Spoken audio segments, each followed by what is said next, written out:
आला रे आला, सलमान भाई का डेविल आला। जी हां, डेविल की एक झलक दिखाई दी है। कहां, ये कुछ देर बाद में आपको बताएंगे, मगर आज फिल्मी बातें विद अभिसार में हम बात करने वाले हैं स्पाई वर्स की, अल्फा की भी, उसकी भी चर्चा होगी। हेलो, वेलकम, खुशामदीद, नमस्कार। आप देख रहे हैं एक ऐसा शो जिसका नाम है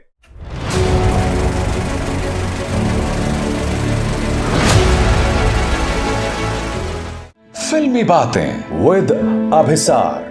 दोस्तों, आज फिल्मी बातें विद अभिसार में हम बात करने वाले हैं सलमान खान की और साथ ही आलिया भट्ट की भी। जी हां, आलिया भट्ट के स्पाई वर्स के अंतर्गत आने वाली अल्फा को लेकर एक बहुत बड़ी खबर है, मगर सबसे बड़ी खबर भाई की। जी हां, भाई ने आखिरकार अपने फिल्मी करियर को बहुत सीरियसली लेना शुरू कर दिया है, क्योंकि आप जानते हैं साउथ के हरफन मौला डायरेक्टर मुर्गादॉस के साथ उनकी सिकंदर आ रही है। और बात वहां नहीं रुक रही है, सिकंदर का एक बहुत ही शानदार सेट खड़ा किया जा चुका है मुंबई में। और क्या आप जानते हैं कि सिकंदर के सेट से एक तस्वीर सामने उभर कर आई है, और यह है वो तस्वीर जिसमें साफ तौर पर लिखा गया है किक 2। जी हां, प्रोड्यूसर साजिद नाडियाडवाला ने इस तस्वीर को जारी किया है। पूरे स्क्रीन पर देखिए दोस्तों, इस तस्वीर में आपको कई चीजें दिखाई दे रही हैं। सबसे पहले आप किक 2 का टीज देख रहे हैं, इसमें टीजर पोस्टर देख रहे हैं, मगर बात वहां नहीं खत्म हो रही है। आप सलमान खान की बॉडी को देख रहे हैं और आप देख सकते हैं कि पिछले कुछ दिनों से सलमान खान अपनी बॉडी पर कितनी मेहनत कर रहे हैं। क्योंकि आपको याद होगा दोस्तों, एक फंक्शन में सलमान खान दिखाई दिए थे जब उनकी कमर में बेतहाशा तकलीफ थी। यह तस्वीर याद है ना आपको?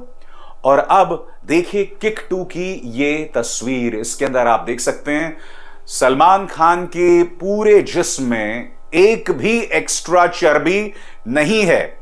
और आपको याद होगा सिकंदर का भी ऐसा ही एक पोस्टर टीज किया गया था, जिसमें सलमान खान जो हैं वो अपने बाइसेप्स दुरुस्त कर रहे थे। जी हां, याद है आपको ये तस्वीर?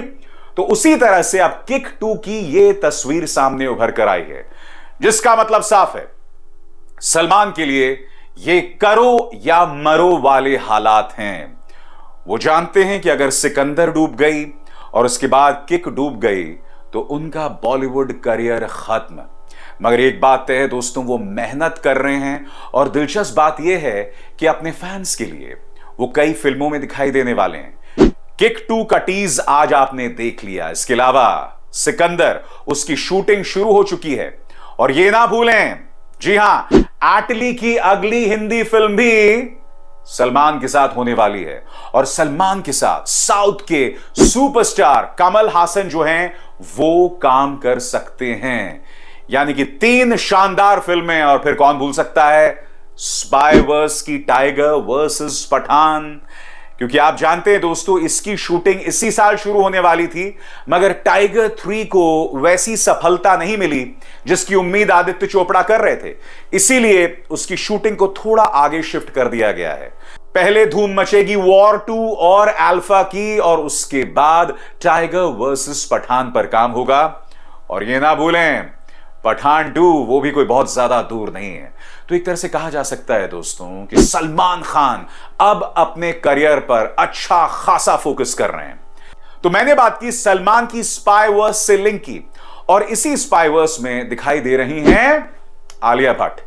फिल्म का नाम है अल्फा, और आज यशराज फिल्म्स ने यह पोस्टर जारी किया है, जिसमें एक बहुत दिलचस्प इंफॉर्मेशन है। पूरे स्क्रीन पर देखिए, इसमें साफ तौर पर दिखाई दे रहा है कि अल्फा रिलीज होने वाली है 25 दिसंबर 2025 को। यानी कि alpha will have a Christmas release. याद कीजिएगा दोस्तों, पठान भी जनवरी में रिलीज हुई थी। जी हां, और अब अल्फा उससे 1 महीने पहले, ये कहा जाए 25 दिसंबर को रिलीज होने वाली है, एक ऐसे वक्त जब स्कूल की छुट्टियां होती हैं और लोग छुट्टी मनाने के मूड में होते हैं। और ऐसी मूड में आने वाली है आलिया भट्ट की अल्फा, जिसमें उनके साथ शर्वरी होंगी। जी हां, वही शर्वरी जिन्हें आपने मुंजिया में देखा, जिन्हें आपने वेदा में देखा, एक निहायत ही टैलेंटेड एक्ट्रेस। और सोचिएगा दोस्तों, जब आलिया के सामने शर्वरी होंगी, क्या कॉम्बिनेशन होगा। दोनों पावर हाउस एक्टर्स, और ऐसे में आलिया एक तरफ और दूसरी तरफ शर्वरी। और ये ना भूलें कि स्पाइवर्स में एक और टक्कर जो है वो मुकम्मल हो रही है। और वो टक्कर कौन सी है? Hrithik versus junior NTR. क्योंकि आप जानते हैं दोस्तों, वॉर 2 में ऋतिक की टक्कर होने वाली है जूनियर एनटीआर के साथ, जो इस फिल्म के अंदर नेगेटिव किरदार निभा रहे हैं। आप अंदाजा लगा सकते हैं दोस्तों, जूनियर एनटीआर जिनका एक जबरदस्त प्रेजेंस साउथ में है, जब वो वॉर 2 में नजर आएंगे तो पूरे इंडिया के बिजनेस पर क्या असर पड़ने वाला है। क्योंकि दोस्तों, अगर वॉर 2 डिसअपॉइंट नहीं करती, क्योंकि फिल्म मेकर्स इस पर अच्छी खासी मेहनत कर रहे हैं, ऋतिक का ट्रैक रिकॉर्ड बहुत शानदार है। आप जानते हैं वॉर ने कितना शानदार बिजनेस किया था, जबकि उसको लेकर कोई बहुत ज्यादा धूम नहीं थी। वॉर ने शानदार बिजनेस किया, वो स्पाइवर्स का हिस्सा है, और अब वॉर 2 में उनकी टक्कर किससे हो रही है? जूनियर एनटीआर के साथ। आप अंदाजा लगा सकते हैं कि बॉक्स ऑफिस पर कैसा तूफान आने वाला है। और स्वाभाविक सी बात है दोस्तों, इसका असर अल्फा पर भी पड़ेगा। एक फिल्म चलती है तो इसका असर दूसरी फिल्म पर भी पड़ता है, और चूंकि ये सब स्पाइवर्स का हिस्सा है, तो आप अंदाजा लगा सकते हैं बॉक्स ऑफिस पर प्रोड्यूसर्स की बल्ले बल्ले। खैर, जो भी हो दोस्तों, हम तो यही उम्मीद कर सकते हैं कि फैंस होने के नाते हमारे जो एक्टर्स हैं वो बेहतरीन परफॉर्मेंस दें। क्योंकि देखिए, हो क्या रहा है, चूंकि हमारे जो स्टार्स हैं वो अपनी फिल्मों में काम नहीं कर रहे हैं, तो जो हिंदी ऑडियंस है वो साउथ की तरफ शिफ्ट कर रही है।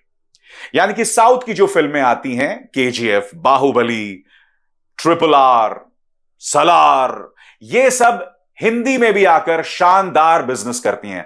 हालांकि मेरा हमेशा से मानना रहा है कि हमें यह अंतर नहीं करना चाहिए, south versus north, Tamil film industry versus Bollywood, ये सब नहीं होना चाहिए।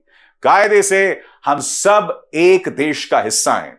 और जिस तरह से एक अरसे से हम देख रहे हैं कि हिंदी फिल्म इंडस्ट्री और साउथ में कोऑपरेशन दिख रहा है, अब ये जो दूरियां हैं ना, ये भी खत्म हो गई हैं। मसलन एनिमल का तो पूरा क्रू साउथ का था। संदीप वांगर रेड्डी, रश्मिका मंदना, जो सारे मेन कैरेक्टर्स थे वो साउथ से थे। अपना जो मेन एक्टर रणबीर, वो बॉलीवुड से।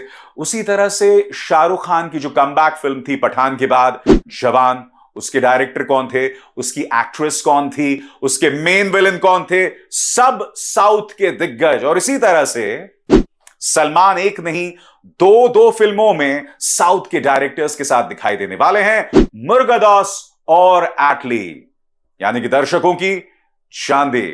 तो अपन तो इंतजार कर रहे हैं दोस्तों, और इंतजार हमें बखूबी है। अभिसार शर्मा को दीजिए इजाजत। नमस्कार।